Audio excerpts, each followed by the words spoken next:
ایسے بچوں کی بیماریاں جو کہ پیدائشی طور پر یا پیدائش کے بعد بچوں کو لاحق ہوتی ہے اور بچے اس قابل نہیں ہوتے کہ وہ کرولنگ کر سکے، وہ بیٹھ سکے اور وہ چل سکے،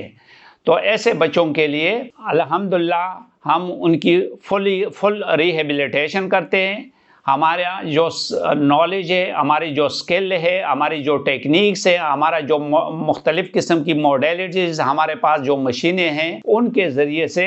ہم ایسے بچوں کی جو بیٹھ نہیں سکتے، جو کھڑے نہیں ہو سکتے اور جو چل نہیں سکتے، اس قابل ہم بناتے ہیں کہ وہ یہ اس قابل ہو جائے کہ وہ بیٹھ سکے، کھڑا ہو سکے اور اپنے پیروں پہ چل سکے۔ الحمدللہ یہ کافی ایسے بچے جن کی ہم نے ٹریٹمنٹ کی ہے اور اب اس قابل ہوئے کہ وہ اب اپنے پیروں پہ انڈیپینڈنٹلی چل رہے ہیں۔